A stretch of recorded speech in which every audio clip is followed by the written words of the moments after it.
Hi, ഞങ്ങളിന്നൊരു farm visit ചെയ്യാൻ പോവാണ്. Dream makers എന്ന് പറഞ്ഞാണ് ഈ ഫാമിൻ്റെ പേര്. ടിമ്മിൻസിൽ നിന്ന് ഏകദേശം ഒരു 50-55 കിലോമീറ്റർ ദൂരമുണ്ട്. അൽപ്പാക്ക എന്ന് പറയുന്നത് നമ്മൾ ക്യാമലിൻ്റെ ഒരു ഫാമിലി ഒരു തരം മൃഗമാണ്. ഈ അമ്മൂമ്മയുടെ ഹസ്ബൻഡും കൂടിയിട്ടാണ് ഈ ഫാം വളർത്തുന്നത്. ഏകദേശം ഒരു 30-35ഓളം അൽപ്പാക്കകളുണ്ട് അവിടെ. ഇവർ ഈ അൽപ്പാക്കകളെ വളർത്തുന്നത് അതിൻ്റെ രോമം എടുത്തിട്ട് നമ്മൾ ഈ തണുപ്പത്ത് പ്രതിരോധിക്കാനുള്ള ഡ്രസ്സും ഗ്ലൗസ് തൊപ്പി ഇതൊക്കെ ഉണ്ടാക്കാൻ വേണ്ടിയിട്ടാണ്. ഇവരുടെ വീടിനോട് അടുത്ത് തന്നെ ഒരു ചെറിയൊരു മില്ലുണ്ട്.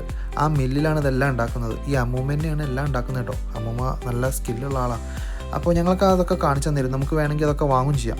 പിന്നെ ഈ അമ്മൂമ്മയ്ക്ക് 2 ആടുണ്ട്. ഈ 2 ആട് എന്ന് പറയുന്നത് ഇതിൻ്റെ പെറ്റാണെന്നാണ് പറഞ്ഞത്. വളരെ ചെറിയ കുട്ടിയായിരുന്നപ്പോൾ കിട്ടിയതത്രേ. മുട്ടനാടാണിത്, പക്ഷേ കൊമ്പൊന്നുമില്ല നമ്മളെ നാട്ടിലത്തെ മാതിരി. ഇപ്പം നല്ല വലിയ ആടായി. പിന്നെ അവർക്ക് കുറേ കോഴിയുണ്ട്. ഈ കോഴികളൊക്കെ കോഴിമുട്ടയുടെ പർപ്പസിന് വേണ്ടി മാത്രമാണ് ഉപയോഗിക്കുന്നത്. അതായത് നമ്മൾ ഇറച്ചിക്കൊന്നും യൂസ് ചെയ്യുന്നില്ല എന്നാണ് പറഞ്ഞത്. ഓരോ കൊല്ലം കഴിയുമ്പോഴും ഇവർ ഈ കോഴികളെ മാറ്റൂത്രേ.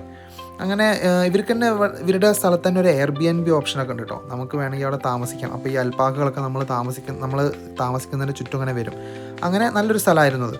ഏകദേശം ഒരു $40 ആയിരുന്നു ഞങ്ങൾക്ക് സ്പെൻഡ് ആയത്. ഞങ്ങൾ ഓൺലൈൻ ത്രൂ ആണ് ഇത് ബുക്ക് ചെയ്തത്. അങ്ങനെ ഞങ്ങൾ കുട്ടികളൊക്കെ ഉണ്ടെങ്കിൽ കുട്ടികൾക്കൊക്കെ നല്ല ഇഷ്ടപ്പെടുന്ന നല്ലൊരു സ്ഥലം തന്നെയാണത്. ഡ്രീം മേക്കേഴ്സ് എന്നുള്ള സ്ഥലത്തിൻ്റെ പേര്.